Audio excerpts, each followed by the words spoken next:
aqui a gravação. Peraí. Beleza. Ver se ela começou. Bom, pessoal, a partir desse momento, nossa aula de imunologia e imunopatologia médica, no dia 27 de abril de 2021, começa a ser gravada, tá ok? Oi, Bárbara, você ia perguntar? Prof, antes da gente prosseguir para a imunidade moral, eu posso tirar umas duas dúvidas que eu tive de imunidade celular? Claro, claro. Pode perguntar. A primeira delas foi em relação àquela apresentação cruzada, que eu posso apresentar tanto para o TCD4 quanto para o TCD8, TCD8, né? E aí, nesse caso, esse patógeno, ele seria morto principalmente pelo TCD8, porque ele vai liberar essas enzimas líticas e vai destruir essa célula? Não. Eu fiquei um pouco confusa nesse Na sentido, verdade, sabe? a apresentação cruzada é o seguinte: toda vez que uma célula dendrítica captura um micro-organismo lá no epitélio, né, de revestimento, quando ela captura, ela fagocita ou endocita, né, o antígeno, partes do micro-organismo, e aí tudo que for endocitado ou fagocitado vai ser quebrado e apresentado por MHC de classe 2, lembra? MHC de classe 2 vezes 2, TCD4. Então, por essa via, eu só conseguiria ativar linfócitos T auxiliares. Não conseguiria ativar linfócitos TCD8. Só que concordo que o TCD8 ele é muito importante para combater vírus, mas mesmo numa infecção bacteriana ou fúngica, ele é importante porque ele também libera citocinas. Ele também é um meio general, né? Ele é um atirador de elite, ele é tropa de elite, mas ele também libera citocinas da ordem. Então, o CD8 é importante em qualquer infecção, mais ainda em infecções virais, onde o CD8 é quem vai matar. Então, independente da infecção ser viral ou bacteriana, fúngica, né, outro micro-organismo, quando há a possibilidade de ativar o CD4 e o CD8, eu aumento o efetivo de linfócitos T, que vão ajudar a liberar interferon gama e outras citocinas para potencializar o combate, seja por fagocitose, seja por ativação do linfócito B, o que for. O importante é eu ter TCD4 e TCD8 para ajudar na liberação de citocinas e ativação geral de todas as células. Agora, especialmente na infecção viral, aí é fundamental que eu consiga ativar muito o TCD8, porque ela é o principal tipo celular que vai fazer o mecanismo efetor, que vai matar a célula infectada por vírus. Tá ok, Bárbara? Então, quando eu faço uma apresentação cruzada, não é para que eu deixe na mão do TCD8 a ativação, o combate. Não. Se for bactéria extracelular, ele não vai combater. Ele vai liberar citocinas para ajudar o macrófago. Mas é importante eu ativá-lo para que eu tenha mais células ativando, liberando citocinas no meio. Tá ok? E aí esse mecanismo, Prof, entendi. esse mecanismo de apresentação cruzada vai permitir que o antígeno que está lá fagocitado seja apresentado tanto por MHC2 quanto por MHC1. E eu consigo ativar os dois tipos de linfócitos T. Entendi. É porque eu achei que por ele estar sendo ativado, automaticamente ele começaria a liberar essas enzimas líticas, né? Mas assim, isso é mais quando é vírus ou célula tumoral. Então, no caso, ele vai auxiliar liberando citocinas para auxiliar o TCD4. Sim, olha só uma coisa importante, quando o linfócito T é virgem e ele é ativado, já vou passar para você, viu, Giovanni? Quando o linfócito T é virgem e ele vai ser ativado, seja o CD4, seja o CD8, no momento que ele é ativado, ele não vai fazer nada ali. Porque ele deixou de ser virgem, vai multiplicar e virar efetor. Então, quando a dendrítica apresenta para ele, ele não vai atuar na dendrítica, não. Ele vai deixar de ser virgem e virar efetor. Depois que o linfócito multiplicou e virou efetor, aí sim, com quem ele encontrar depois, ele vai atuar. Então, quando o CD8 foi ativado, virou efetor, aí ele vai para o sítio de infecção. Qualquer célula que ele encontrar que esteja apresentando por MHC de classe 1 o antígeno daquele vírus, ele vai encostar e matar, não importa quem. O CD4, qualquer APC que apresentar para ele o antígeno de novo, daquele antígeno poliespecífico, ele vai liberar a citocina para ativar. Então, lá no linfonodo, eu só estou ativando células. O mecanismo efetor eles vão desempenhar lá no sítio de infecção. Tá ok? Beleza, prof. Valeu. Beleza? Joia. Giovanni. Professor, eu fiquei na dúvida, num slide das videoaulas, mostra assim a resposta, né, dos linfócitos B com antígenos não proteicos. Aí mostra que tem expansão clonal e depois só uma setinha mostrando a diferenciação para plasmócito. Aí eu Isso. queria saber se também tem a diferenciação para linfócito B de memória. Ótimo. Então, Giovanni, já vamos começar a nossa aula invertida. Lembra?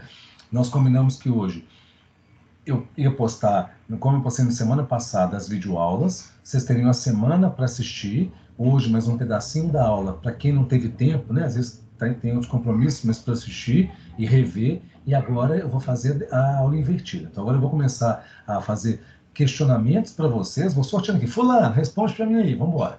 E nós vamos tentar ver se todo mundo entendeu os pontos importantes da aula, tá ok? Então, eu vou compartilhar com vocês aqui agora no PowerPoint, que tem essa aula. Só um minuto. Ó. Prof, rapidinho Oi. de novo. Claro, Eu ainda tenho outra dúvida. Claro.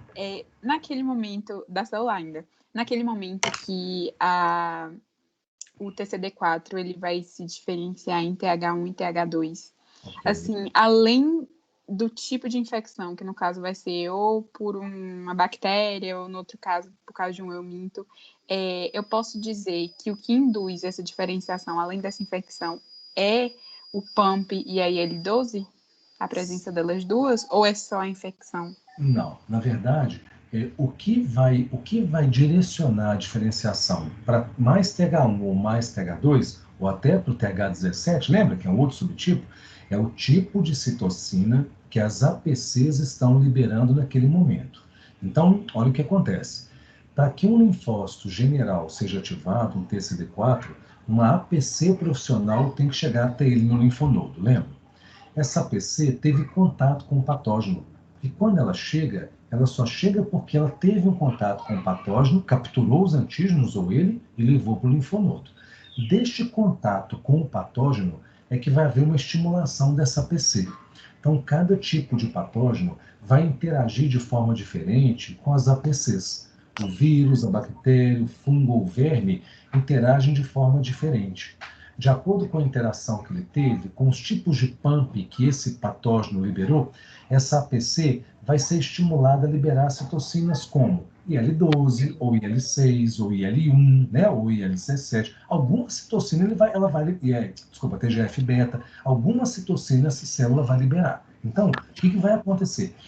Quando você tem, quando essa APC chega no linfonodo e vai apresentar, ela está liberando algumas citocinas. De acordo com as citocinas e a quantidade das citocinas que ela libera, esse linfócito T vai ser forçado a virar TH1, TH2 ou TH17, por exemplo.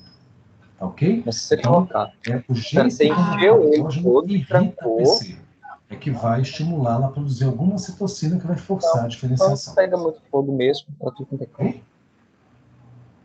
Entendi, prof. Então vai ser a citocina, é o PAMP que vai estimular e aí a célula, de acordo com a citocina liberada, que vai diferenciar. Isso. Então, é de acordo com o tipo de citocina que a APC está liberando no momento de apresentar o antígeno, é que vai forçar o general a virar TH1, TH2 ou TH17. Beleza, prof. Obrigada, viu?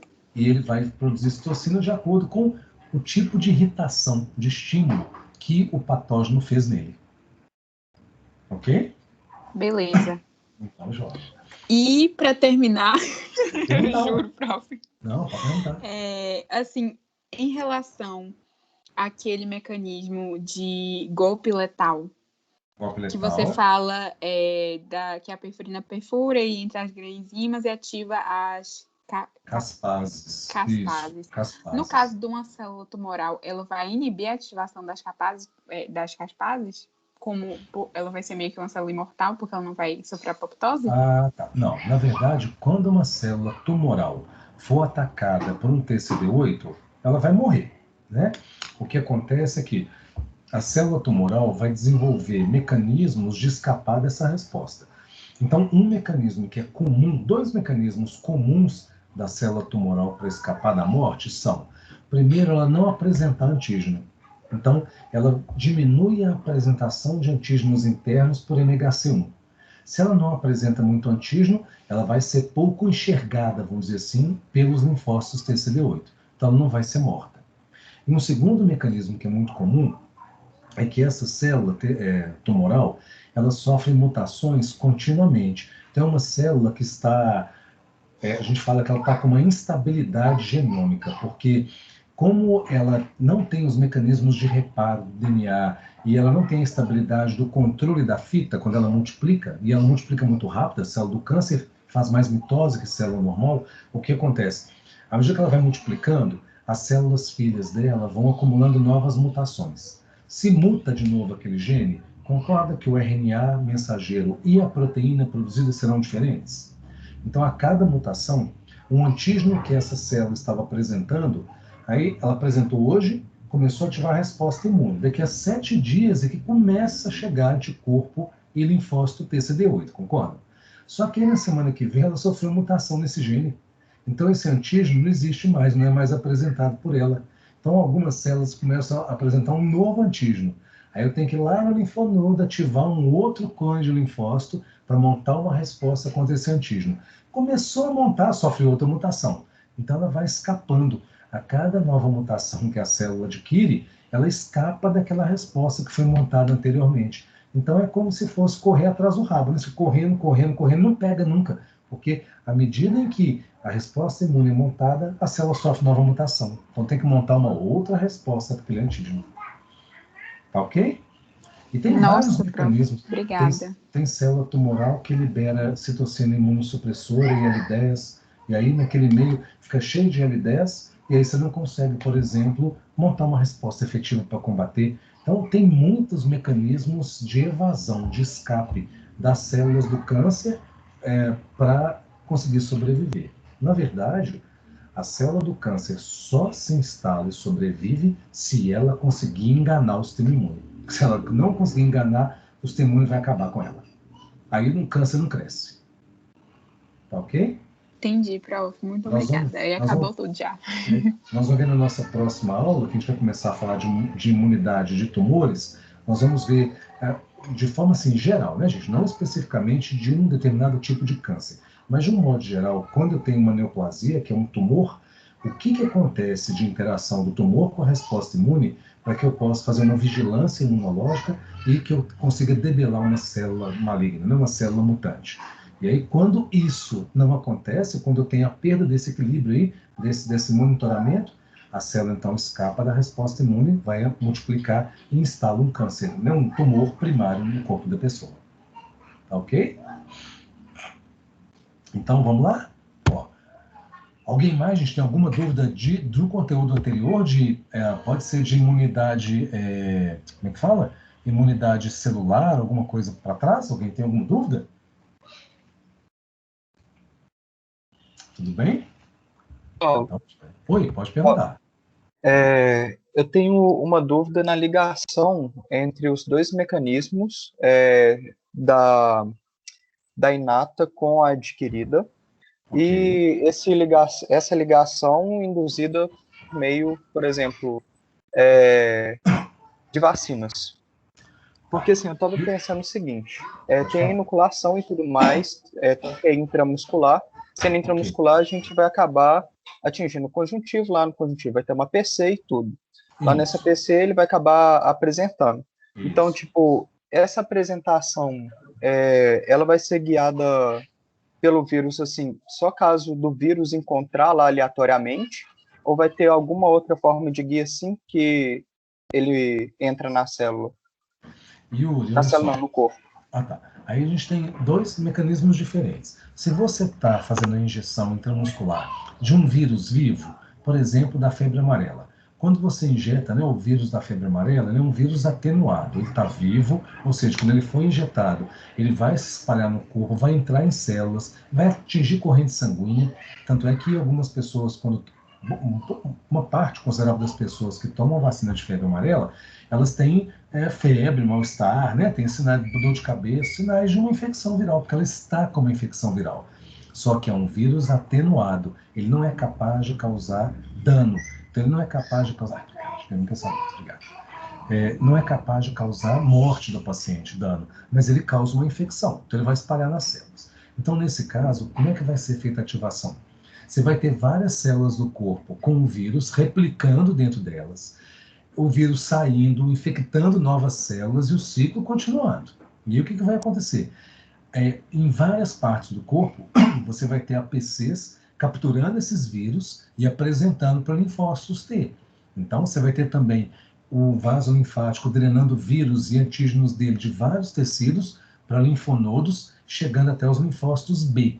Então, você vai conseguir ativar vários linfócitos B e linfócitos T, porque eu tenho uma infecção de verdade acontecendo no corpo. A diferença é que é uma infecção por um vírus que foi mudado no laboratório para não causar doença grave, a morte do paciente, tá? Então, esse é um ponto.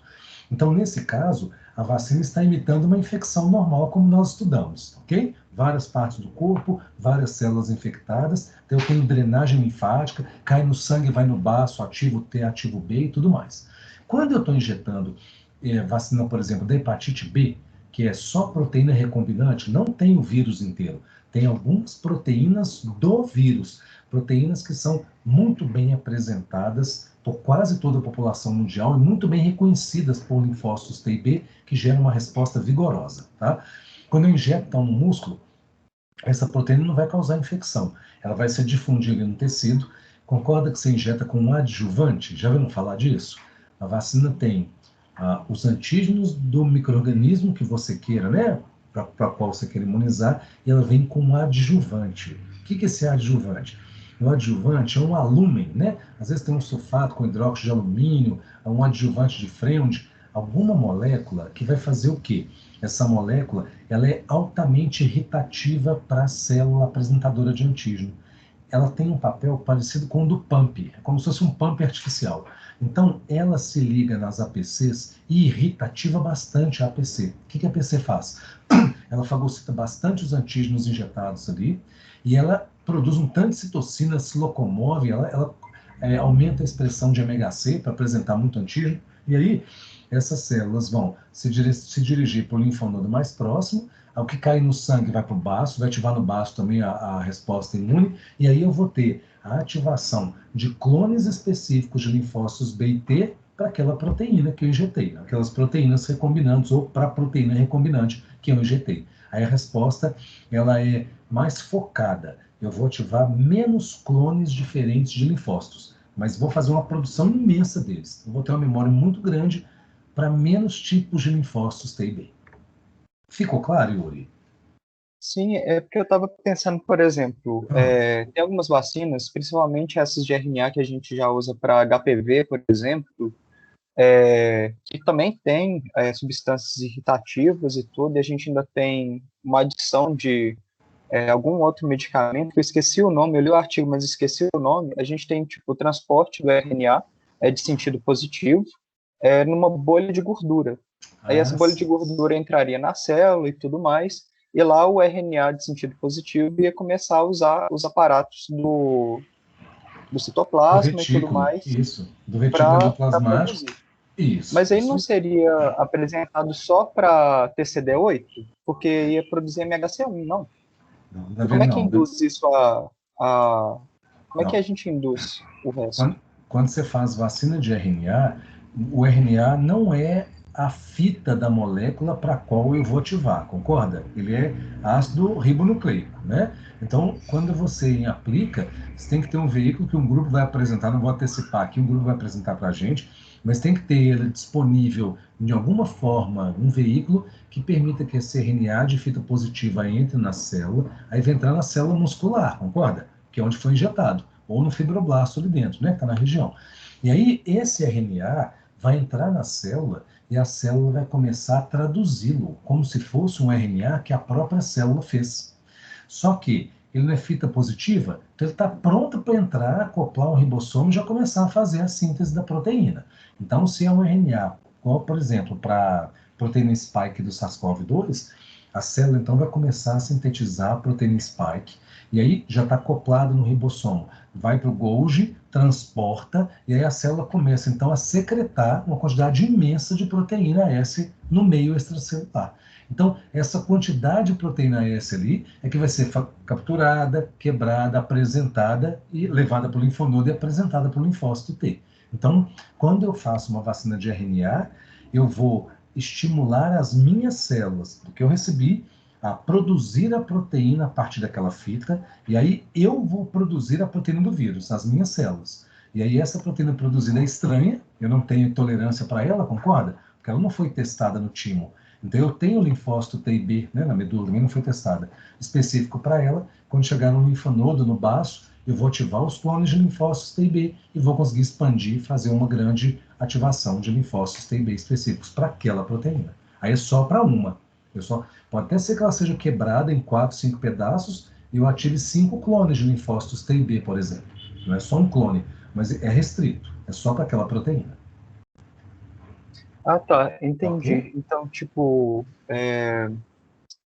eu peguei. Obrigado. Valeu, Paulo. Ok? Beleza, Yuri, combinado.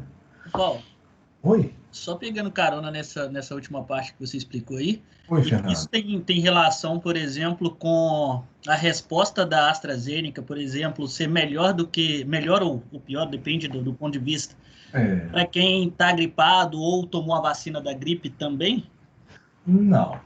Na verdade, a da AstraZeneca, a diferença dela para a Coronavac é que a AstraZeneca ela usa tecnologia molecular, a Coronavac usa o vírus inativado, ele não está vivo. É o vírus cultivado e morto, ele não infecta a célula. Eu quero só os pedaços dele, né? Eu quero só as moléculas dele para ativar. Então, o que acontece na AstraZeneca, eles fizeram os estudos, que com uma dose você consegue induzir uma resposta específica muito forte, e essa resposta, então, depois de uns 20 dias, já te confere uma altíssima proteção contra a morte. Então, uma dose da AstraZeneca, depois de uns 15 a 20 dias, já te confere uma proteção bem elevada contra a morte. Daí você vai tomar, depois de 3 meses, um reforço para quê? Para ampliar a multiplicação desses linfócitos TB de memória que foram gerados, para que eu aumente meu efetivo de célula e aumente, então, a minha memória imunológica. No caso da Coronavac, você vai tomar uma dose depois de 14 a 28 dias. O certo é a partir de 21. Saiu um estudo no domingo passado mostrando que os estudos mais novos do Butantan mostraram que você pode tomar de 14 a 28 dias a segunda dose. Mas se você tomar acima de 21 dias, a resposta melhora muito. Então, por exemplo, se você tomar uma primeira dose e a segunda depois de 14, a eficácia é 51%. Lembra? Que foi o pessoal, bobagem, isso não funciona, isso não presta. Não, gente, o pessoal não entendeu. Eficácia não quer dizer que quem tomar só metade vai estar imunizada, não. Não é isso não. Né? É quase 100% de imunização contra formas graves e 51% de eficácia contra pegar o vírus e ter formas leves, dor de cabeça, febre, mal-estar e assim por diante. Né? Então, esse é um ponto claro. Na Coronavac, saiu um estudo há 2 semanas, eles falando que, o próprio Butantan, que o ideal é você tomar a partir de 21 dias. Se você toma depois de 14 dias de segunda dose, tem 51% de eficácia. Se você toma depois de 21 dias, só para 62%. Eu prefiro esperar uma semana e subir para 62%, concorda? A gente está quietinho em casa, mesmo protegido aqui, né? Se cuidando. Então, acima de 21, o ideal é 21 a 28 dias tomar a segunda dose. Você melhora um pouco mais a eficácia da vacina. Mas, independente disso, Fernando, o que se orienta é que você tem um intervalo de 15 dias entre uma vacina qualquer de SARS-CoV e a vacina da gripe normal, a gripe sazonal que a gente toma todo ano, né? Para que você tenha uma efetivação melhor da sua resposta. Então, espera-se 15 dias para que você... É como se você estivesse direcionando os esforços de ativação de antígeno para focar na produção de anticorpos e linfócitos de memória contra o SARS-CoV, já fez seu pico, estabilizou a produção, agora eu vou focar para estimular agora a produção contra o vírus da gripe. É possível, Fernando, que tomar as duas juntas, você tem a memória também, mas eles pedem para esperar 15 dias, não é nada crítico.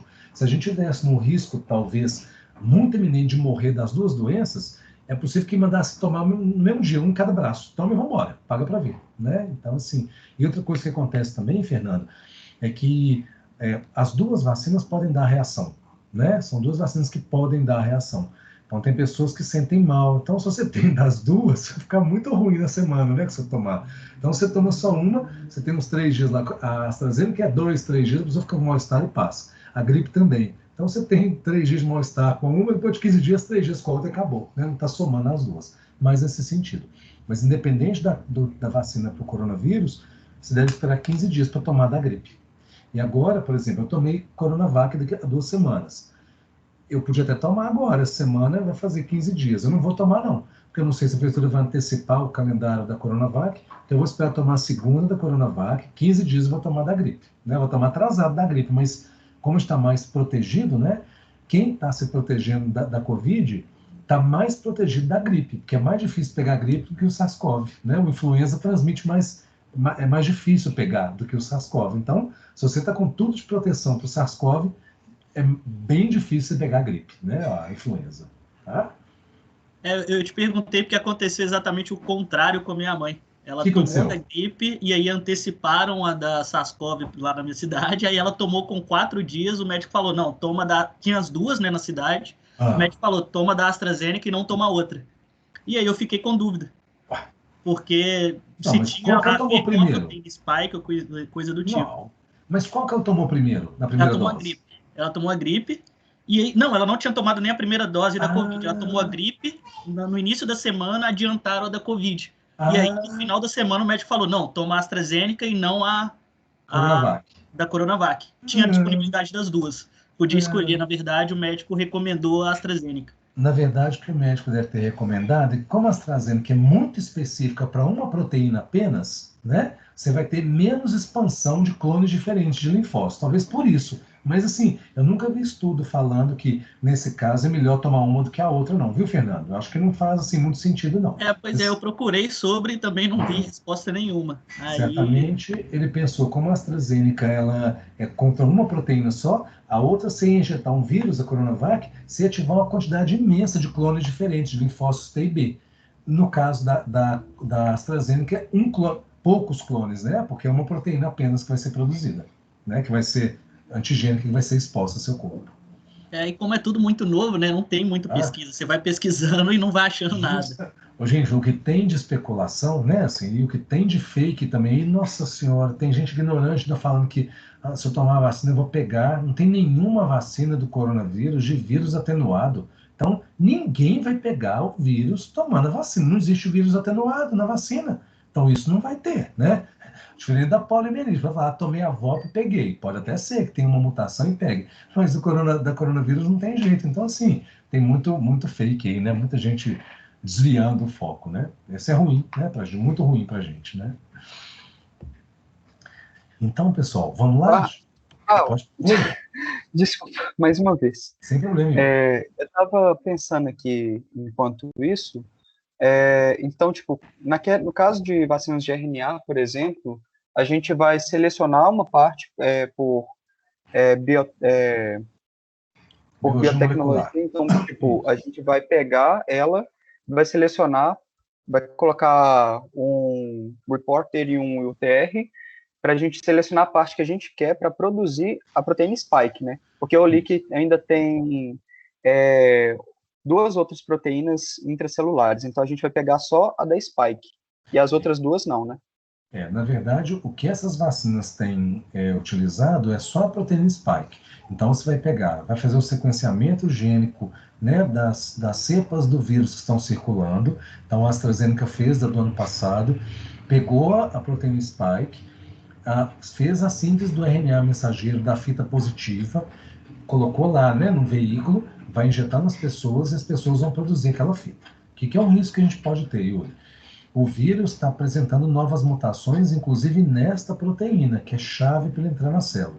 Então, se o vírus adquirir mutações importantes nessa proteína, pode ser que essa vacina da AstraZeneca tenha que ser refeita, que a Oxford que a AstraZeneca tenha que pegar uma nova fita de RNA, sintetizar, né, uma nova fita, preparar para injetar e imunizar a população contra esse novo vírus. Então, tudo é especulativo.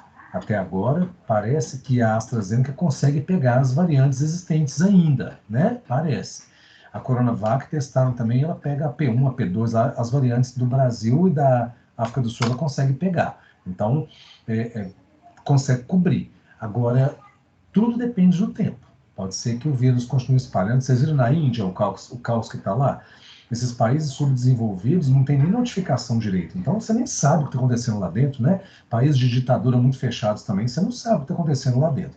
Então, o vírus está espalhando para muita gente. Então, a chance dele adquirir novas mutações é grande e das vacinas não funcionarem mais é muito grande. Eu vou ter que coletar, igual faz a gripe todo ano, novas amostras de vírus, cultivar em laboratório para fazer a Coronavac, ou sequenciar o nova proteína spike, fazer um novo RNA mensageiro e fazer uma nova vacina. Então é possível, ninguém sabe. Pode ser que Deus ajude e essa vacina nos confira imunidade por 5, 10 anos, graças a Deus, aí nós vamos acabar com essa pandemia. Pode ser que essa vacina nos confira uma proteção só de 1 ano. E ano que vem aí nós vamos fazer igual a gripe. Em abril todo mundo toma Coronavac, março e abril toma da gripe. E assim nós vamos, né? E nós vamos assim até Deus ajudar, né? Até a gente conseguir erradicar. Isso se ano que vem todo mundo conseguir vacinar, né? Ainda tem essa, porque quanto mais tempo a gente demorar para a população imunizar, e não basta só no Brasil, não, porque se eu tiver vírus circulando em outros países, como tem tráfego de pessoas por via aérea, marítima, não é isso? Tem gente então circulando no mundo inteiro, alguém traz uma variante nova, acabou, vai espalhar tudo de novo. Então, tem que ser uma articulação mundial, como foi da varíola, para parar tudo. Imunizou toda a população, acabou o vírus, pronto, bora para frente. E nós ainda temos um outro problema. Não sei se vocês estão vendo aí, tem muitas pessoas, até né, assim, do meio que a gente convive, que algumas pessoas que não vão se vacinar. Já definem, não vou tomar vacina porque eu não acredito nela. Então, nós ainda teremos parte da população que não vai tomar vacina, enquanto essas pessoas não pegarem o vírus, transmissão. E a gente não sabe se a infecção pelo vírus garante uma imunidade por quanto tempo. Porque tem vários casos documentados de pessoas que tiveram 2 infecções pelo SARS-CoV. A gente teve em dezembro e agora em março de novo. Então, já há casos relatados, vários casos de reinfecção. Então, ninguém sabe se a infecção... Porque a infecção, o que é o problema, gente? Vocês já repararam que essa doença, ela tem um espectro muito diferente de acordo com a pessoa? Se nós 70 que pegarmos, cada um vai ter um curso diferente da doença da infecção, concorda? Então, não é padrão. Quando pega, cada um vai ter uma resposta diferente. E a ciência não sabe ainda qual é a resposta imunizada que está acontecendo. Então, ninguém pode prever. Todo mundo aqui pegou, beleza. Não garante que daqui a 3 meses, se a gente for exposto de novo, alguns de nós vai pegar de novo. A gente não sabe, ninguém tem essa certeza. Então, é uma doença pouco conhecida. Quando você vacina, você normaliza. É a mesma dose, o mesmo antígeno injetado. Então, você começa a normalizar a resposta imune das pessoas. Mesmo assim, a fase 4 agora, que é a fase de estudo populacional, ainda vai ter que avaliar. Quando eu imunizo 100 milhões de pessoas e acompanho ao longo de 6 meses, ao longo de 1 ano, como é que essas pessoas se comportam em termos de memória imunológica de linfócito T, de linfócito B e de anticorpo? A gente não sabe ainda, né? Então, tudo é muito novo, né? Nós estamos engatinhando. O que está nos dando um pouco de tranquilidade é que, nas regiões e nos países onde grande parte da população foi imunizada, a quantidade de óbito caiu muito naquela faixa imunizada. Esse é o nosso grande trunfo, concorda? Porque você ter dor de cabeça, febre e mal-estar não é problema nenhum, concorda? O problema é você morrer, né? Então esse é o grande ponto. Então as vacinações, as campanhas, né, em outros lugares, até no Brasil também. Tem uma cidade que chama Serrana, se não me engano, né, em São Paulo, que foi escolhida para fazer um teste, né, se não me engano, até da Coronavac. Eles imunizaram 70% da população adulta da cidade e eles viram realmente uma queda expressiva na transmissão, na internação, na taxa de hospitalização das pessoas. Então, parece realmente que a vacina dá uma proteção. E para finalizar, o que pode acontecer é que, já estão até estudando, talvez você precisa dar uma 3ª dose da Coronavac, por exemplo, para garantir uma proteção. Então, se isso for fato, as pessoas tomam 2 doses, talvez tenham que tomar uma 3ª, igual a hepatite B. E aí, quem sabe com a 3ª você tem imunidade mais longa. Então, tudo é estudo, a gente não sabe, né? Mesmo as vacinas da Oxford e até a da Janssen, que é uma dose só, é um teste de curto prazo. Pode ser que a da Janssen é uma só, beleza. Mas será que eu tenho que dar um reforço em 6 meses? Como é que eu vou fazer esse reforço? Preciso ou não? Então, a gente não sabe ainda, né? Tudo é novo. Nós só vamos saber até dezembro do ano que vem, nós vamos saber. Que aí, até dezembro do ano que vem, nós temos 2 anos de estudo, acompanhamento populacional, aí nós vamos entender que vacina que é relevante e o que elas trazem de proteção para a gente, né? Tá ok? Beleza? Então, vamos lá, pessoal? Ó, eu quero, então, fazer a discussão com vocês da primeira parte, que é a parte de imunidade humoral, onde a gente tem ativação de linfócito B para produção de anticorpos, ok? Então, vamos lá? Então, aqui, ó, é um quadro... Ô, prof, você tá travando um pouco. Não sei se é só para mim, o seu vídeo. Tá, gente. Tá picando um pouco? Aqui pra mim não tá, não. Então, Bárbara, deve ser da conexão sua lá, viu? Então eu vou ver aqui. Valeu. Tá? Beleza. Mas se começar a travar, vocês falam que eu repito, tá bom? Então, olha só. Quando eu ativo o linfócito B, não é isso? Então, vocês lembram? Resumam para mim, quando eu ativo um linfócito B, o que acontece com esse linfócito B? Com esse aqui, ó. Quem me explica essa figura? O linfócito B, quando é ativado, ele vai se multiplicar. Depois vai 90% se transformar em plasmócito. Esse plasmócito vai produzir anticorpos e cerca de 15% dos plasmócitos vão permanecer durante anos na medula óssea produzindo anticorpos. Isso, Marcos. E antes dele continuar produzindo anticorpos, o que mais vai acontecer aqui, ó? 10% das células viram células de memória. Vixe, na mesma hora. Então, 10% viram células de memória. Isso aí, Marcos. Isso aí, pessoal. Ótimo. Então, isso é a base da resposta imune adquirida. Lembra? O linfócito ativou, 90% vira efetor, 10% de memória. Né? Então, isso nós já vimos com tranquilidade. Só que nós vimos que linfócito B pode reconhecer tanto proteína quanto não proteína. Lembram? Quando eles reconhecem proteínas, eu tenho uma resposta mais potente, mais eficiente. Quando eles reconhecem não proteínas, a resposta é um pouco mais fraca. Lembram disso? Foi aqui que Giovanni perguntou, né, Giovanni? Então, quem me ajuda aqui a compreender essa questão aqui, ó? Quando um linfócito B reconhece um antígeno não proteico, ok? Um antígeno não proteico, o que acontece com essa resposta? Ele não consegue ativar também a resposta celular dos linfócitos T. Aí ele produz só o IgM, que é menos efetivo do que se tivesse os linfócitos T. Isso, Davi. Então, olha só, quando eu tenho um reconhecimento, ou seja, aqueles clones de linfócitos B, cujo receptor reconhece em antígeno não proteico, que é lipide, carboidrato, DNA, RNA, não é isso? Sem ser proteína, o que vai acontecer? O linfócito B vai se ativar sozinho, concorda? Ele não vai poder apresentar para o T, o general não vai reconhecer.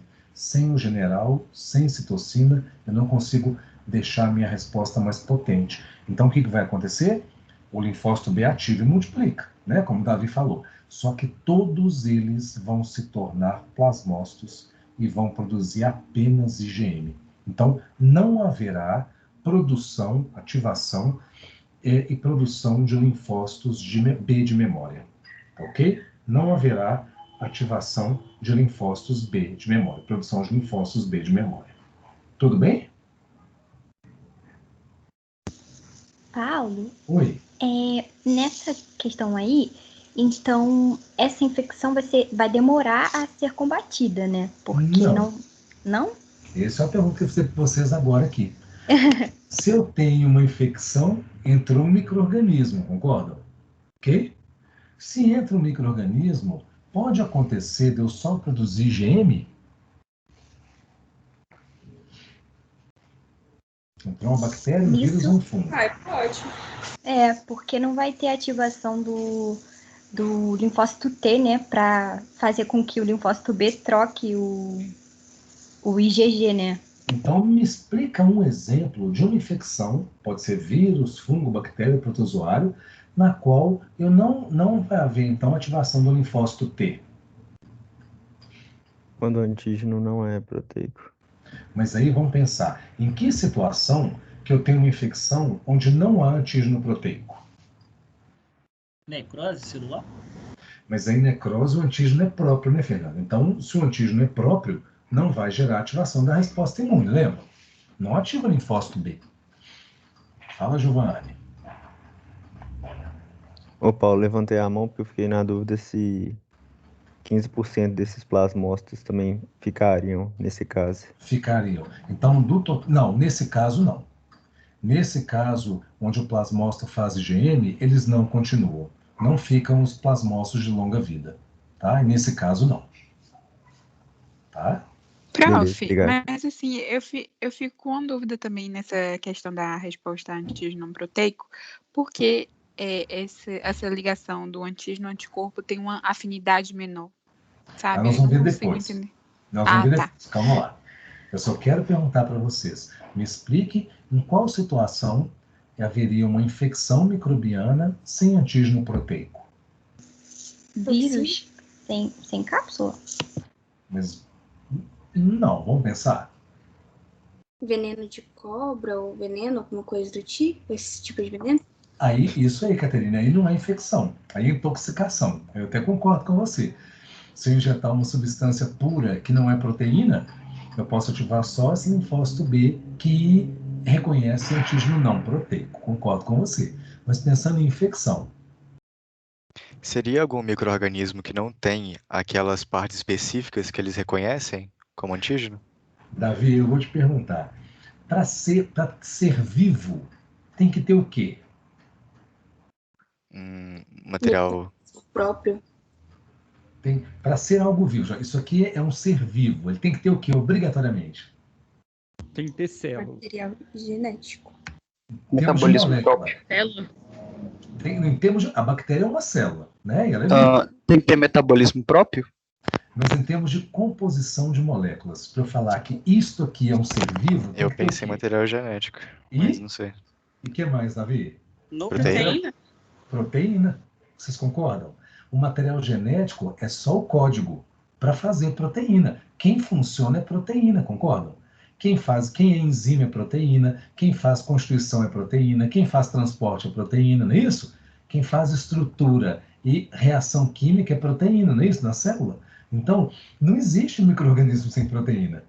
Então, quando a gente pensa nesse exemplo aqui, para o antígeno não proteico, nós estamos falando que dentro de uma infecção haverá antígenos proteicos e não proteicos. A resposta para as moléculas não proteicas de um micro-organismo vai gerar apenas plasmócito produtor de IgM. A resposta para moléculas proteicas do micro-organismo gerará a resposta tanto do linfócito T quanto do linfócito B, com vários isotipos diferentes. Ficou claro isso? Então, eu quero que vocês entendam, esse é o ponto mais importante. Quando um vírus entra, uma bactéria entra, um fungo entra, eles são formados de material genético, proteínas e não proteínas, carboidratos, lípidos e outras moléculas, ok? Tudo isso entrou no meu corpo. Para as proteínas do micro-organismo, eu vou ativar tanto a imunidade humoral quanto a celular. Eu ativo tanto B quanto T.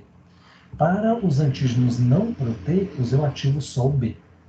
Tá claro isso? Então, dentro de uma infecção, eu terei parte dos linfócitos B virando apenas plasmócitos. Isso quem? Aqueles que reconhecem antígenos não proteicos. Então, eu farei grande quantidade de IgM contra o material genético do vírus, o lípide da bactéria, o polissacarídeo do fungo, o que for. Eu faço muito IgM. Mas eu farei muito mais IgG, IgA ou IgE, depende do patógeno, para aquelas proteínas da infecção, do micro-organismo ou do verme. Ficou claro isso? Então eu não existe uma infecção sem proteína, não existe. Eu tenho dentro de uma infecção, cada micro-organismo é formado por proteínas e não proteínas. As proteínas podem induzir a formação de IgM também, pode, mas é menos, mas as não proteínas só induzem produção de IgM. Ficou claro isso, pessoal? Ficou assim, Paulo. Obrigada. Ficou. E aí, outra pergunta, quando eu tenho, então, uma proteína, essas proteínas vão chegar lá no linfonodo, no baço, e vão fazer o quê? Quando elas entram, lembra que são várias cópias dessa proteína? Então, a proteína A de uma bactéria. Chega grande quantidade de proteína A da bactéria, lá no linfonodo, tá? Ou lá no baço. Quando chega lá, o linfócito B específico para ela vai reconhecer e o T específico para ela vai reconhecer. Então, o mesmo antígeno sendo reconhecido. E aí, eu consigo fazer o quê? Interação entre o T e o B. Quando o B apresenta para o T, vocês concordam que o B, todo mundo quer apresentar para o general? Porque quando você apresenta para o general devolve o que para você? Devolve citocinas. E a citocina que dá potência, melhora a resposta, otimiza a resposta. No caso de um linfócito B, otimizar a resposta do B significa o quê? Fazer ele virar um plasmócito, multiplicar bastante, trocar a cauda, concordam? Que a cauda A vai para a mucosa, a cauda G pega micro-organismo, a cauda E pega verme, assim? Então, trocar a cauda e fazer aquilo que Bárbara perguntou no início. Nós falamos que gera anticorpos de alta afinidade. Aqui, Bárbara, é um mecanismo mais complexo que nós não vamos estudar, tá? Que acontece no linfócito B, no plasmócito, na verdade, que é o seguinte: quando você tem a apresentação, quando você tem o reconhecimento de antígeno pela primeira vez para o linfócito B, esse reconhecimento pode ser fraco, médio, alto, não importa, mas é específico. Reconheceu ali, ativou o linfócito B. Tem que ser de um médio para alto, né? Para você conseguir ativar um linfócito B. Então não adianta uma ligação fraquinha, não vai reconhecer não, mas ligou ali. Aí esse linfócito B começa a multiplicar, ok? Faz milhões de cópias. O que esse linfócito B faz? Ele começa a fazer, não é bem a recombinação somática não, mas ele começa a fazer mudanças na estrutura do seu receptor, só na pontinha, na parte FAB, tá? Naquele sítio que comportam 6 a 10 aminoácidos ali, que liga no antígeno. Vai mudando de forma aleatória, vai mudando. E aí, à medida que ele vai mudando, ele pode gerar receptores, porções FAB, que se ligam muito fortemente ao antígeno. Então, ele está fazendo várias mudanças lá. Quando ele acerta uma mudança que liga com muita força nesse antígeno que ele reconheceu, a gente chama de maturação de afinidade, ele sabe que essa adaptação é a que vai ligar com mais força no antígeno. Aí o que ele faz? Ele incorpora essa mudança aí, vamos dizer assim, nesse receptor e começa a produzir anticorpos dessa natureza, com essa sequência agora. Então ele vai fazer anticorpos que vão conseguir se ligar com afinidade imensa. Pensa num ímã muito forte. Ele chegou perto, ele gruda. Né? O ímã não é assim? Se está muito forte, chegou perto, ele já atrai, ele puxa a molécula e encaixa. Então é força. Igual tem ponte de hidrogênio, força de Van der Waals, lembram disso, de química? Então é isso, a afinidade é isso. Então ele vai conseguir produzir anticorpos que vão atrair, ligar com muita força no antígeno. Então esses anticorpos são melhores porque dentro de um caldo, né, de um meio aquoso, se eu tiver vários ímãs ali flutuando, eles vão rapidinho um puxar o outro e ligar, concorda? As outras moléculas vão fazer um movimento caótico ali, e quando uma chegar perto da outra, encostar, vai ligar. O ímã não, um já atrai o outro. Então você vai ter uma velocidade de ligação de anticorpos daqueles produzidos pelo plasmócito, né? Claro que vai ser liberado, muito mais intensa. Então você matura a afinidade, você aumenta a avidez do anticorpo pelo antígeno. Então quando o anticorpo chega no tecido, rapidinho liga no vírus, neutraliza o vírus. Tá? Isso que é maturação de afinidade. Mas, gente, é um detalhe molecular muito importante, muito específico, que para a gente não vai mudar muito a nossa prática, não. Tá? Ele muda em exames de toxoplasmose, que aí eles fazem, né, a testagem para anticorpos de baixa ou de alta afinidade para saber se a pessoa está com a doença ou não. Oi, pode falar, Laura. Então, o linfócito B, na hora que está ali reconhecendo um antígeno não proteico, ele não vai ter esse processo de... Aqui não. No primeiro não. Mas aqui ele começa a fazer. Então, quando ele reconhece pela primeira vez, ligou. Agora ele vai começar a fazer maturação de afinidade para quê? Para ele se tornar um plasmócito que produz anticorpos com a maior afinidade possível. E essa afinidade vai acontecer em IgGs, IgEs e IgAs. Em IgM, não. Então, ele matura porque ele vai receber também o quê? Já citocinas. Então, essas citocinas do general vão fazer muita coisa, né? Vão estimular muitos eventos importantes para melhorar a resposta. Dentre eles, maturação de afinidade e troca de isotipo. Ficou claro? Agora foi. Valeu. Okay. Eles fazem teste de toxoplasmose, né? Assim, muitas pessoas, muitos de nós tiveram contato com toxoplasma, mas não teve doença, infecção. Então, a gente tem uma ativação de uma resposta contra o toxoplasma. Muitas pessoas vão responder, vão ter um anticorpo lá. Mas quem está doente, como eu tenho esse processo acontecendo de forma muito intensa, tem uma grande maturação de afinidade. Então, eles conseguem detectar anticorpos de maior afinidade para fazer o diagnóstico de toxoplasmose. Tá? Professor, Oi. Eu fiquei com uma dúvida nessa parte quando eu assisti a aula. Oi. Porque são duas ativações desse linfócito B, né? O primeiro, o antígeno livre chega ali. Isso, Fernanda. Chega e faz a ativação. Aí ele faz expansão clonal, prolifera. Isso. Mas aí ele ainda vai proliferar como linfócito B. B, que é B. B que multiplica. Ele vai continuar pegando esses antígenos livres para poder apresentar de novo o linfócito T, para aí ele ter uma hiperativação e conseguir trocar essa cauda. Isso. É isso. Isso aí, Fernanda. Então, na verdade, esse antígeno que ele está... Intermédio, sabe? Eu tinha ficado com dúvida nesse intermédio. Tá. O linfócito B, ele já tinha, nessa primeira ativação, já ia produzir esse anticorpo um pouco mais... Não. Mas, assim, é melhor para pegar esse antígeno livre e oferecer, e depois ia só dar uma consertada ali. Não. Sim, na verdade, as fases mesmo de ativação. Não, na verdade, quando ele reconhece pela primeira vez, ele era virgem, né? Começou, ficou ativado, começa a multiplicar. O que vai acontecer nesse ponto aqui é que, se esse antígeno for não proteico, ele não vai conseguir apresentar. Então, esse linfócito multiplicaria e ele não ia encontrar com o T. Ele virar um plasmócito aqui e produzir IgM. Como ele encontrou uma proteína, ele endocita a proteína, quebra e começa a apresentar lá. Ó. Enquanto ele está multiplicando, ele já está processando o antígeno e ligando no MHC2.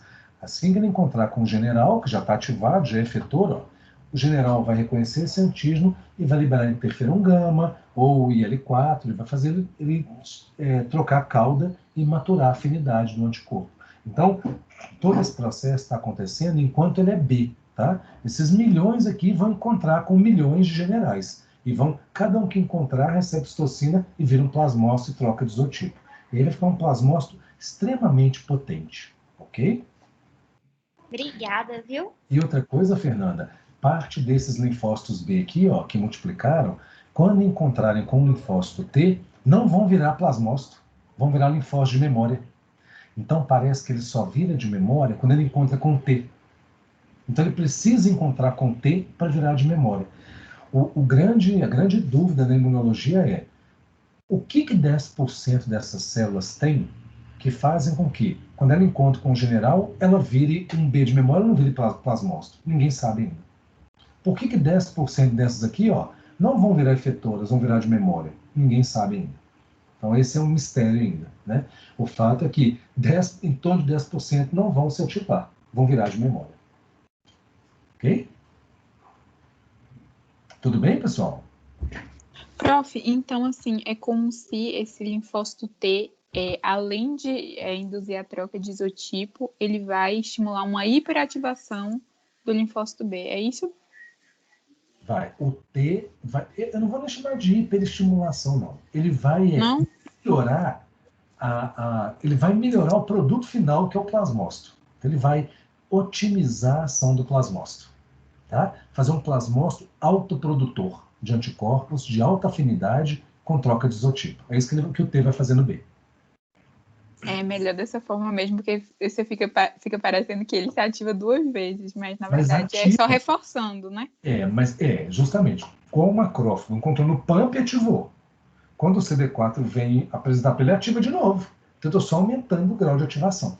Então, ativar não é liga-desliga. Eu estou aumentando o nível de ativação. Ligou interferon gama, a citocina ativa mais. Então, o macrófago reconheceu o PAMP e ativou. Recebeu TNF, ativou mais.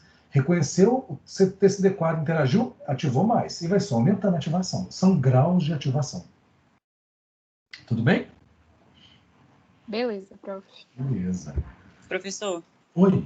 Rapidinho, só para tirar a dúvida. Ah. Então, quando o linfócito B apresenta para o T, ele já apresenta em forma de plasmócito? Ou ele ainda não é? Em forma de B. Ele é B ainda. Tá. Ele é B. Beleza. Aí depois que ele recebeu essa sinalização do T, é que ele vira o plasmócito. Ele está virando, né, gente? Está em transformação, mas ele ainda não é plasmócito. Tá? Então a gente viu que vai ter apresentação e aqui é um ponto importante, concorda? Paulo. Oi? Uma dúvida. Mas então, antes desse processo que ele está virando plasmócito, ele começa a produzir IgM ou ele só vai produzir IgM se não for proteico? Senão, ele, na verdade, ele vai começar a produzir IgM quando ele virar um plasmócito. Então, pode até ser que ele faça IgM contra alguma proteína no início, tá? Então, o que acontece? O plasmócito, ele vai interagir com o linfócito T também, tá? Então, esse início aqui, ó, quando o B interage com o T, força uma diferenciação no plasmócito e vai trocar a cauda. Só que ele pode trocar de novo. Então, esse plasmócito continua interagindo com o general, ok? O general pode mudar, liberar outras citocinas e mandar o plasmócito trocar a cauda de novo. Então, olha o que acontece. Esse linfócito B aqui, ó, vamos voltar lá na página. Esse linfócito B aqui, tá? Esse aqui. Se ele saiu aqui do folículo e ainda não encontrou com o T, ele pode começar a já virar um plasmócito e começar a produzir um IgM, ok? Se ele depois receber citocinas do T, ok? Para frente, o T pode mandá-lo trocar a cauda de IgM para IgG, por exemplo, ok? Aí ele está produzindo IgG. Se o T interagir de novo com ele e mandar outra citocina, pode mandar trocar para IgA. Então ele consegue trocar 3 vezes a cauda no máximo. Ele começa com IgM, aí ele pode trocar. Vocês desculpem a ordem, eu esqueci. Não sei se é o G, A e E, ou se é G, E, A. O fato é que ele pode trocar 3 vezes, mas não pode voltar. Então ele começou com IgM, uma citocina veio e mandou trocar para IgG. Não sei se a sequência é certinha, tá? Fez IgG. Se vier outro linfócito T e mandar outra citocina, ele troca para IgE. O outro manda e troca para IgA. Depois trocou para IgA, não pode voltar, não. Então, depois que ele trocou para a última, ele não volta. Quando ele muda a cauda, ele deleta a cauda velha. Ele nunca mais vai fazer a cauda velha. É como se ele tivesse deletado do guarda-roupa a calça. Lembra? Nós temos camisa e calça? Ele deleta, ele tira do guarda-roupa a calça anterior. Ele tem agora, então ele tinha IgM, passou para IgG, ele jogou fora a calça M. Ele tem G, E, A. Mudou de GG de novo, ele joga a G fora, vai ter a E ou a A, e assim por diante. Tá? Então ele pode trocar uma vez cada uma delas, não pode voltar. Ele não pode querer voltar para a cauda G, não. Acabou. Se ele tiver que voltar para a cauda G, ele vai morrer, esse plasmócito, e um novo linfócito B vai ser produzido para começar a fazer a cauda G. Tá ok? Ele ainda pode trocar. Okay. Aí você falou que, como na infecção tem tanto antígenos proteicos como não proteicos, esse plasmócito que foi ativado pelo não proteico, ele também pode mudar, né? Não. Aí não. Por quê? Vamos pensar que esse linfócito B foi ativado por um antígeno não proteico. Se ele encostou no não proteico, ele não vai poder apresentar o antígeno não proteico. O linfócito T vai reconhecer só o antígeno proteico. Então, se esse antígeno for não proteico, esse linfócito B nunca vai conseguir apresentar para o T. Tá ok? Se não apresenta para o T, não vai receber a citocina para mudar o isotipo. Então, ele não troca o isotipo. Então, o isotipo vai ser trocado quando o B apresenta para o T. Tá ok? O plasmócito também tem anticorpo na superfície. Então, ele também pode apresentar antígeno. Então, o plasmócito também pode apresentar. Agora, só vai apresentar se o antígeno for proteico. Não tem como eu quebrar um lípide e encaixar no MHC. O MHC só segura a proteína. É que eu achei que eles poderiam reagir às citocinas, que foi a ativação do outro, mas não pode, né? Não. Na verdade, tem que ser uma resposta muito fina, muito bem coadunada ali com o linfócito T, para que eu troque o isotipo para aquele isotipo que o T mandar, né? Quem manda é o T, de acordo com a citocina que ele produziu, né? Tá ok? Obrigada. Beleza. Então, agora me respondam, gente. Se é uma infecção microbiana e a maioria dos linfócitos TCD4 se tornou TH1, a maioria dos linfócitos B vai produzir que cauda de anticorpo? Dos plasmócitos, a maioria deles. IgG. IgG. Por quê?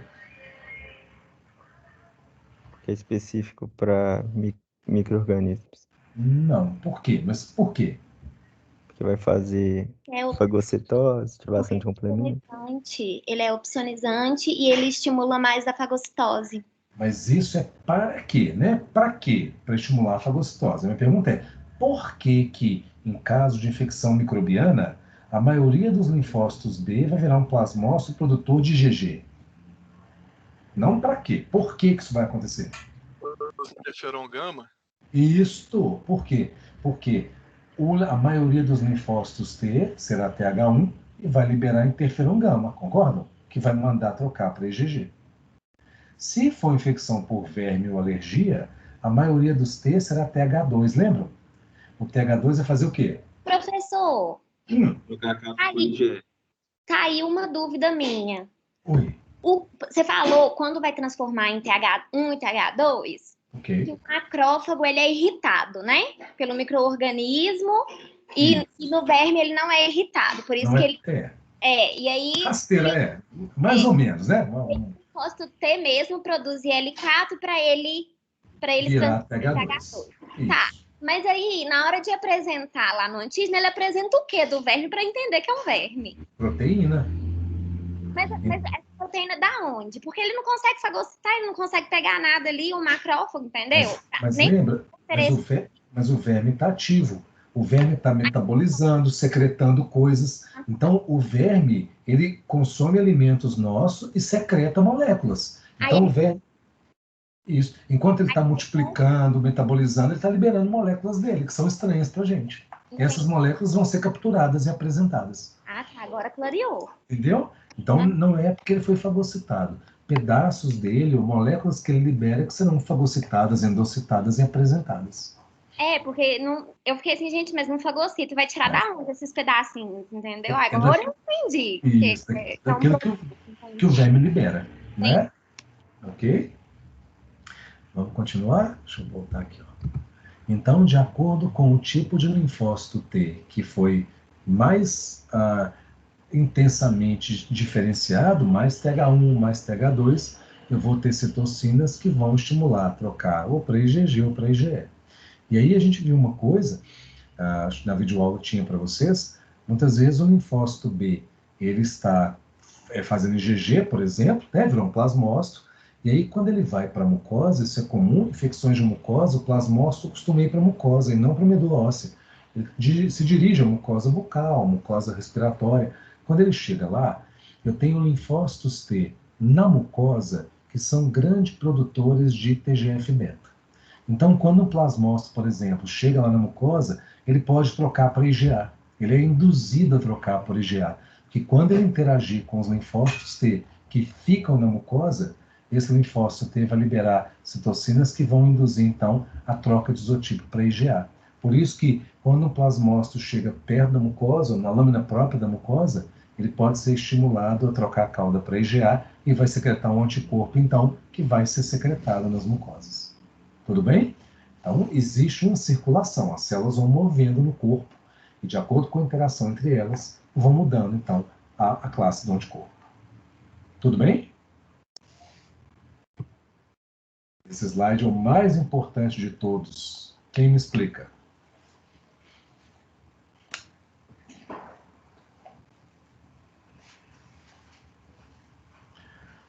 Vocês lembram que na primeira unidade eu falei com vocês, eu vou explicar o gráfico da memória imunológica, que era a figura mais importante daquela aula, e disse que eu ia omitir uma informação para vocês, que na aula de imunidade humoral eu ia destacá-la, né? Agora apresentá-la. Ela está aqui. O que está diferente desse quadro para aquele quadro de memória imunológica que nós vimos na unidade 1? Quem que apresenta? Quem que está diferente aqui? Diferença é que os plasmócitos lá que vão ficar durante anos produzindo Qual plasmócito, Marcos? Isso, Marcos. 90% vira efetor. Isso, já disseram aí. Então, isso aí, Marcos. O que mudou aqui é que apareceu um plasmócito de longa vida que não tinha antes, concordam? Tinha o linfócito virgem, o plasmócito e a de memória. E aí a gente tinha visto que os efetores morriam, ficava só o de memória. Eu falei, vou omitir uma informação. Então, o que muda nesse quadro aqui, que é super relevante para a gente, entender por que você está protegido e por que precisa de 2 doses de vacina, por exemplo. Porque quando eu aplico, tenho contato, primeira vez com o antígeno, eu tenho poucas cópias de linfócitos B, concordam? Virgens. Eles vão multiplicar e vai demorar para fazer milhões, porque eu tenho 20 cópias. 20 viram 40, 40 viram 80, 80, 160. Isso gastando 10 horas, mais ou menos. Até fazer 10 milhões, são vários dias, concordam? A gente coloca aqui que no 7º dia começa a ter anticorpo, não é o pico, na verdade. Você começa a ter anticorpo. O pico, muitas vezes, é alcançado entre o 15º e o 20º dia, às vezes um mês. Então, o pico de anticorpo vai subindo um pouco mais para frente, ok? O pico de IgM pode até ser que você alcance aqui, porque IgM já começa a produzir com 9 dias, por aí, você consegue detectar. Mas o pico mesmo de produção de anticorpos é um pouco mais para frente, mais tardio, tá? E aí o que vai acontecer? Você vai ter, então, 90% das células virando plasmócitos, 10% linfócito B. A gente tinha visto inicialmente que as efetoras, os plasmócitos, iam morrer à medida que o patógeno fosse eliminado, iam sobrar o linfócito de memória. Mas não. Sobra de memória. 10% do que multiplicou, continua. Mas 15%, mais ou menos, dos plasmócitos produzidos também sobrevivem, também continuam. E esses são chamados de plasmócitos de longa vida. Eles vão permanecer na medula óssea, produzindo anticorpos continuamente na nossa circulação. Então, esse plasmócito é que vai permitir que a gente faça um exame de sangue e verifique se está imune ou não a alguma doença, concorda? Vocês lembram que o anticorpo tem um tempo de vida curto? O IgM dura poucos dias, o IgA um pouco mais, o IgG em torno de 28 dias, por aí. Então, se eu colher o sangue agora e tiver IgG no meu sangue, isso é por quê? Porque esse IgG foi produzido nos últimos 28 dias, concorda? Então, como esse plasmócito é de longa vida, ele vai se manter no corpo por 5, 10, 20, 40 anos, depende do estímulo. Então, esse plasmócito é muito importante porque ele mantém uma produção de anticorpos. Ok? Quando eu tomo a segunda dose da vacina, ou tenho contato de novo com o patógeno, o que vai acontecer? Eu comecei com 20 linfócitos virgens.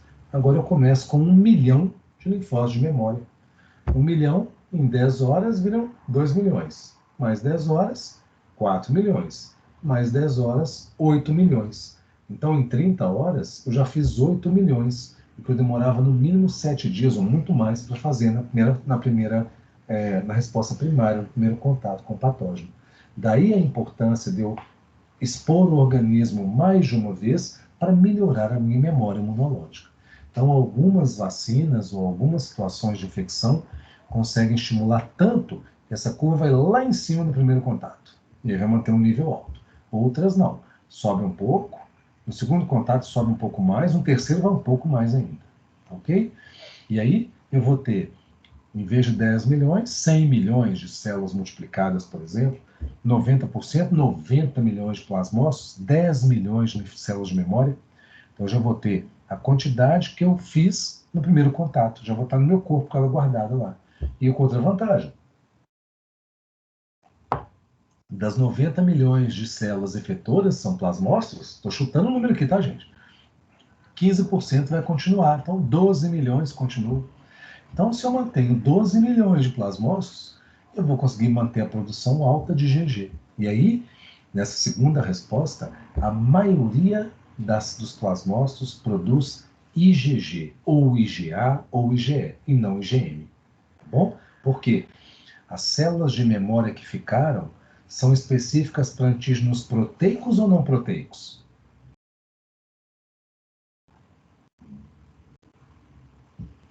Proteicos? Proteicos. Só faz memória antígeno proteico. Então, toda célula B de memória que eu tiver é contra antígeno proteico. Mas eu vou ter virgem aqui? Nesse momento aqui?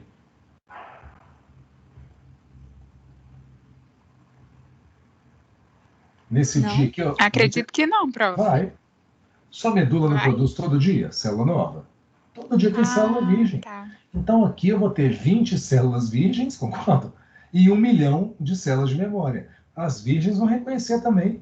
Então, elas também vão se ativar, mas vão repetir a mesma curvinha daqui, ó, baixinha aqui, ó.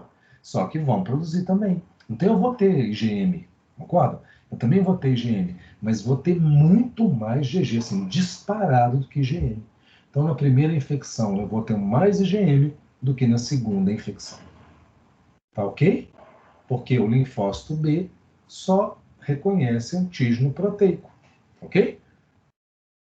Se é proteico, vai interagir com T na segunda infecção e vai trocar a cauda. Então, a maioria vai ser IgG, ou IgA, ou IgE. A minoria IgM. Ok? No final, eu vou ter muito mais linfócitos de memória e muito mais plasmócitos de longa vida. Então, chega um ponto que essa curva estabiliza e aí eu vou ter tanto plasmócito, que é o caso da vacina de hepatite B, que a quantidade de IgG produzida é tão grande que mesmo que ela vá caindo mês após mês, depois de 30 anos ainda tem um nível muito alto, uma quantidade que consegue me proteger da infecção. Tudo bem, pessoal? E eu faço outra pergunta para você. Oi? Eu tô com dúvida em uma coisa. Pode perguntar.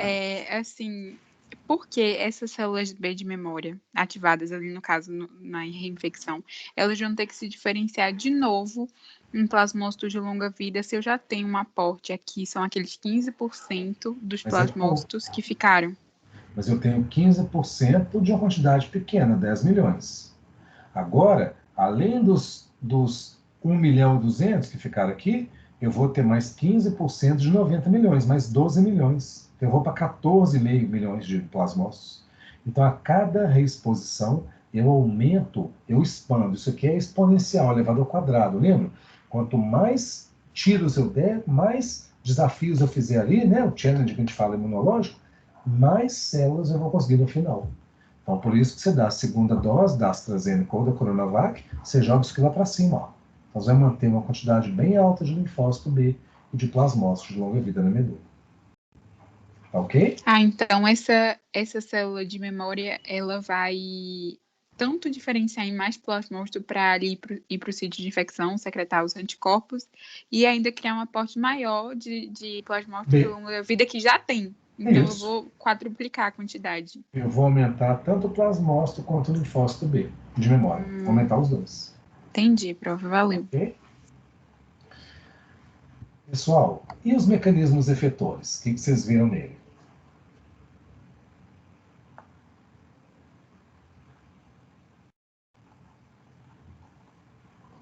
O senhor quer que explique? Sim, me citar. Nós temos 4 mecanismos básicos, lembram? Sim. Vamos falar deles? Olha só. Primeiro a gente viu que cada isotipo tem uma cauda que vai ter um efeito diferente, concorda? Cada cauda vai desempenhar um efeito diferente, não é assim? Ok? Nós vimos que quem manda trocar a cauda é o general. TH1 manda trocar para IgG, TH2 manda trocar para IgE.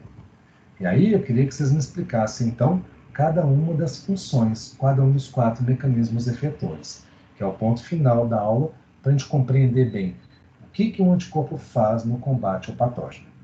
Quem vai lá, começando com opsonização? Eu posso tentar. Opsonização é quando o anticorpo vai se ligar a um micro-organismo. Ok. E aí os fagócitos vão ter receptores para a cauda do anticorpo. Aí quando vai ter interação entre os fagócitos e os anticorpos que estão opsonizando o micro-organismo, aí vai ativar o macrófago para poder eliminar o micro-organismo. Isso. Então, o que a cauda faz, Giovanni? Estimula, potencializa o macrófago. A fazer o quê? A fagocitose. Potencializa a fagocitose. E que mais? Aquela explosão respiratória. Então vai estimular ele a capturar e matar o que ele capturou. Tá ok? As duas coisas. Ok? Então esse é um ponto importante. A opsonização é um plus, uma estimulação maior desse macrófago para eliminar aquele micro-organismo que deve ser fagocitado. Tudo bem? Excelente. Alguma dúvida, gente, em opsonização? Muito bom, pegaram bem. Neutralização, quem vai me explicar? Eu posso tentar também. Vamos lá. Então, na neutralização, o objetivo é atrapalhar a função do micro-organismo. Porque a infecção ocorre quando tem um contato, né, do micro-organismo com o epitélio. Então, essa adesão dos anticorpos vai impedir que o micro-organismo se acople nas células epiteliais e infecte. Então, vai bloquear a transmissão viral, o que impede também que haja infecção com as células adjacentes. Isso.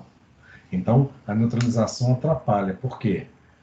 Porque o anticorpo vai ligar em algumas moléculas do patógeno e, ao ligar, esse patógeno não vai conseguir ligar numa célula para entrar na célula. Né? Excelente. Esse é o mecanismo das vacinas do coronavírus. Ok? Agitoxina.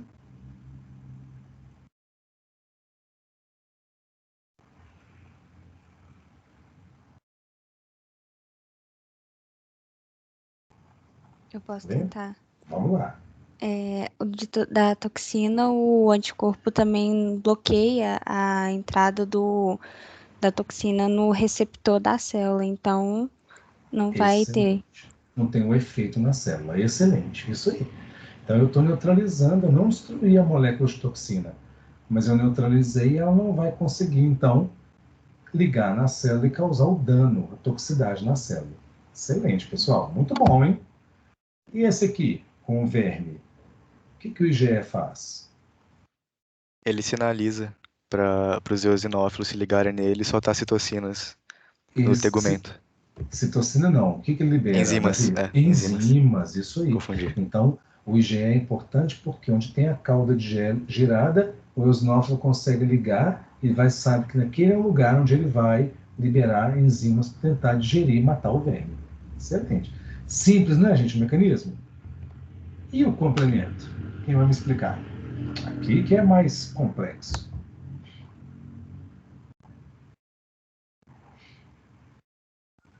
Paulo, eu posso tentar explicar.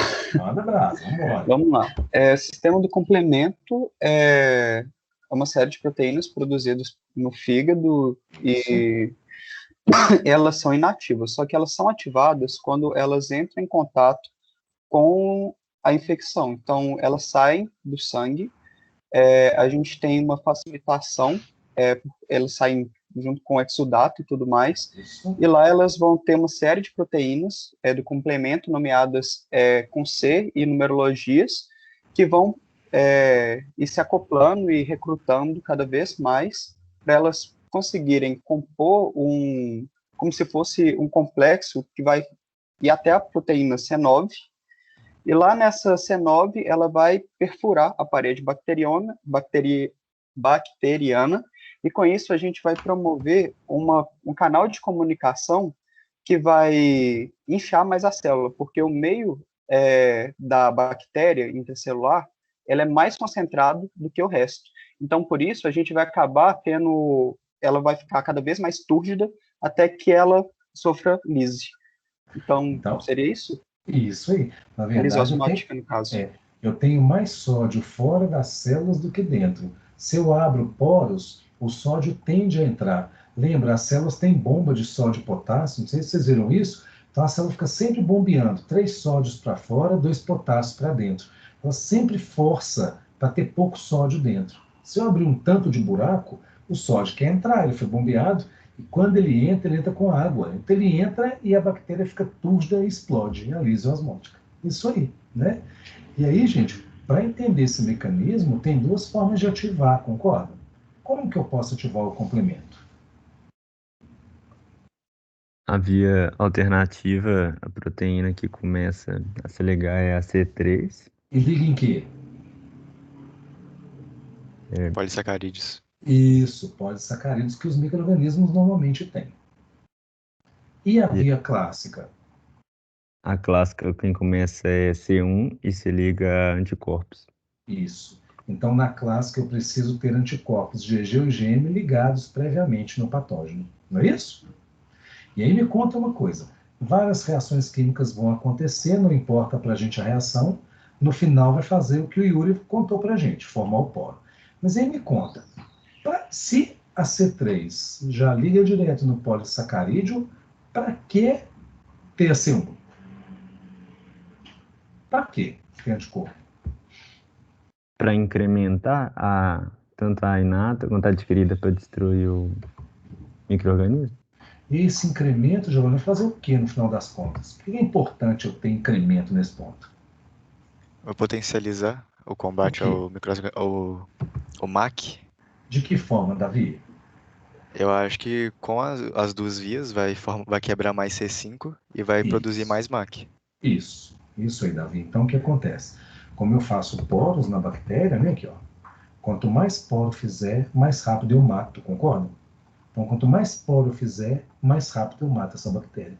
Então, se eu tenho C3 ligando e também faço C1 ligar, no final de cada um desses lugares eu vou furar mais essa parede. Quanto mais eu furar, mais rápido eu mato. Que é muito importante. Excelente, viu?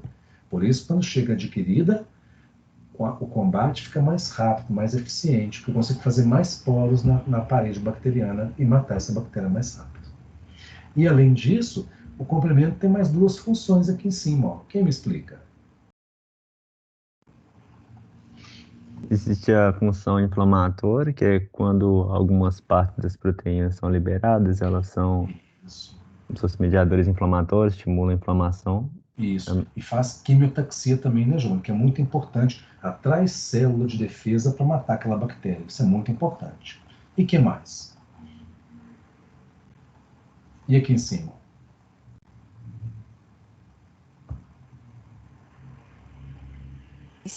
Potencializa a fagocitose? Justamente.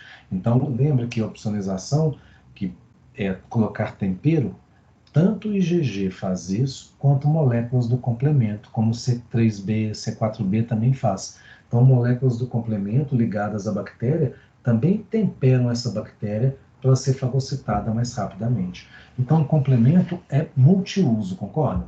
Ele sozinho fura para matar, ele tempera a bactéria para que acelere a fagocitose e ele libera moléculas que atraem células de defesa para cima da bactéria para conseguir matar mais rápido essa bactéria. Tudo bem, pessoal? Então, o complemento é tão importante que pessoas que nascem com defeito genético no complemento morrem enquanto criança. Não conseguem combater uma simples infecção bacteriana de garganta, por exemplo. Tá ok? Paulo. Oi? Só uma dúvida. O MAC, ele vai ser essa lise osmótica, que vai ser a polimerização do C9? O MAC é a formação do tubo que vai permitir a lise osmótica. Esse é o MAC. Tá? É o complexo de ataque à membrana, essa estrutura de proteínas. Ok? Ok. E aí, para a gente terminar essa parte humoral, nós vimos funções, né, dos anticorpos. Então, a gente viu que eles são bombeados diretamente para secreções de mucosa, né, aqui em cima, ó, que é muito importante. E nós vimos a importância da amamentação. Lembra, gente? Né? Na amamentação, a mãe vai ainda passar alguns anticorpos para o bebê enquanto ele amamenta na mãe. Então, isso é importante. Não quer dizer que, se ele não amamentar no peito, que ele não vai estar protegido. Não é isso, não. Tem crianças que não podem amamentar, ou tem mães que não conseguem amamentar. Se usar uma fórmula adequada, a criança desenvolve normalmente. Não é isso que vai fazer ela, não vai causar prejuízo a ela. Mas a criança que amamenta tende a ter menos infecção respiratória, mas é tendência, não quer dizer que você vai ter infecção se não mamar no peito. Mas uma coisa importante é o vínculo afetivo, né, gente? Vocês estão vendo aí com a Patrícia, não é isso? Esse vínculo afetivo é muito importante, do contato de pele com pele, do neném com a mãe, né? Então, não só a questão nutricional e imunológica, mas muito da questão, como é que eu vou falar? Afetiva, né? De segurança, né? Neurológica da criança. Então, é muito importante o estímulo para a amamentação. Tudo bem? Beleza. Tudo bem. Pessoal, eu vou pedir desculpas a vocês, eu não estou passando muito bem hoje. Eu tive 1000 problemas esses dias para trás aí, com gente no hospital, Covid na família, então um caos aí, mas é só excesso de trabalho também. Então eu vou pedir, vou só parar a gravação com vocês, só um minutinho aqui.